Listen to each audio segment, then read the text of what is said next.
The name Jeffrey Epstein casts a long, dark shadow over the world's elite, a name whispered in corridors of power and splashed across headlines for all the wrong reasons. His story is not just one of personal depravity, but of a system that allowed him to thrive in plain sight. For years, Epstein cultivated powerful friends while running a sex trafficking ring, aided by Ghislaine Maxwell, now serving a 20-year sentence.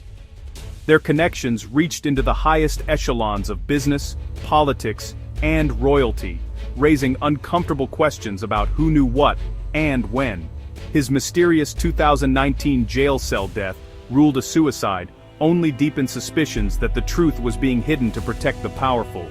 Theories swirled, fueled by missing surveillance footage and guards who fell asleep on duty, leaving the public to wonder if justice would ever be served. Public outrage finally forced action. In November 2025, under mounting bipartisan pressure and relentless media scrutiny, President Trump signed the Epstein Files Transparency Act.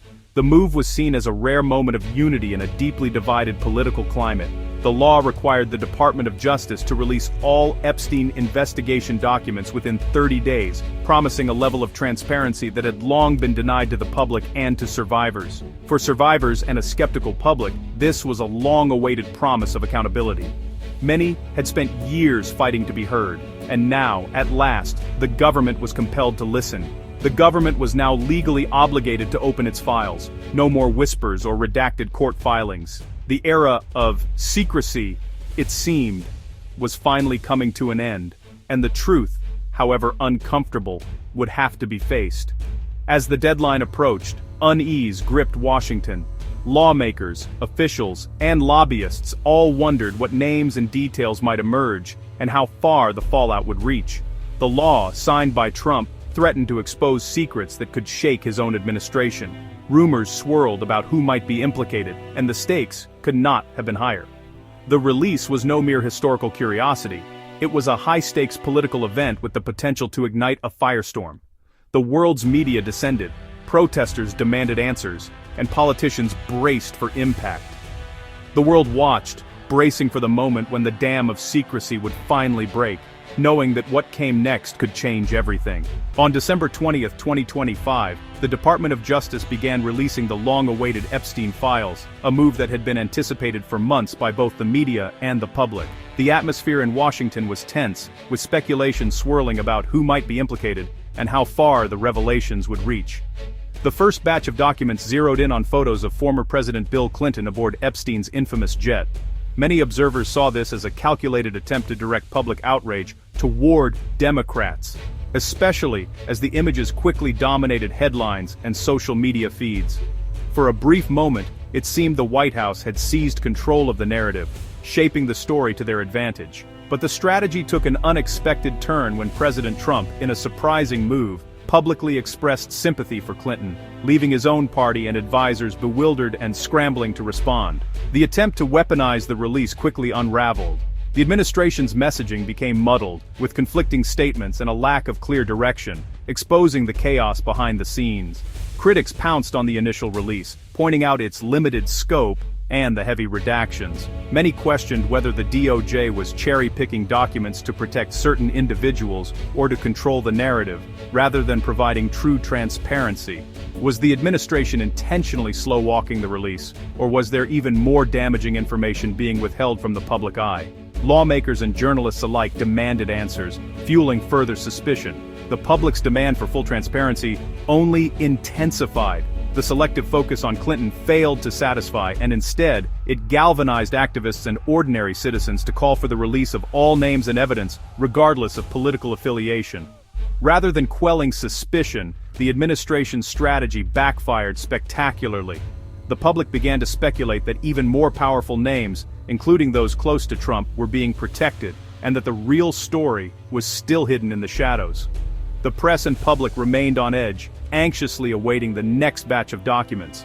Everyone knew that the most explosive revelations were likely still to come, and the sense of anticipation was palpable. With the nation's attention fixed on Washington, the stage was set for a much bigger reckoning, one that could shake the foundations of power itself. Just days after the initial revelations, the Department of Justice stunned the public by releasing a massive trove, over 30,000 pages of documents, each one meticulously cataloged and stamped as evidence in the ongoing investigation. Alongside the mountain of paperwork, investigators also released hours of audio and video files, some never before heard or seen by the public, adding a new layer of gravity to the case. This time, the evidence was impossible to ignore. The documents directly contradicted President Trump's repeated denials about his relationship with Jeffrey Epstein, exposing inconsistencies in his public statements. Among the most damning revelations were flight logs, which showed Trump had flown on Epstein's private jet far more often than previously reported, at least 8 times between 1993 and 1996, and possibly more. These flights weren't random, they coincided with the exact period under scrutiny in the Ghislaine Maxwell sex trafficking case, raising new questions about who was on board and why.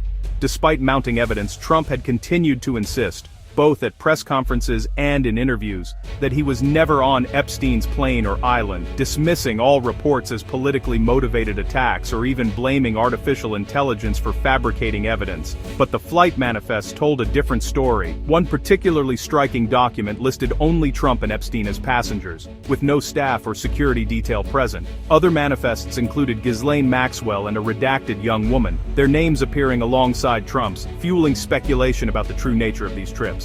On several occasions, Trump's own family members were also listed as passengers, suggesting these were not isolated incidents but part of a broader pattern of travel. While the documents stopped short of directly alleging criminal conduct, the sheer frequency and context of Trump's travel on a plane, later linked to sex trafficking, created a political firestorm, dominating headlines and fueling public outrage. Ironically, the very law Trump had signed to combat sex trafficking now made him its most high-profile subject, casting a long shadow over his presidency. The scandal had landed squarely at the White House's door. As the nation watched, the demand for answers grew louder, and the pressure on the administration reached a fever pitch.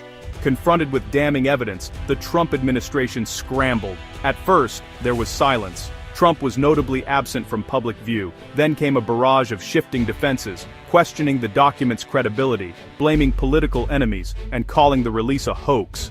The DOJ suggested some claims were sensationalist or false, while the White House cast doubt on the entire trove. Trump labeled the files a Democratic witch hunt, despite the law being his own. The administration's contradictory responses only fueled the scandal, frustrating allies and keeping the story alive. The wall of denial was crumbling under the weight of documented facts. The controversy deepened as the DOJ missed deadlines and released heavily redacted files.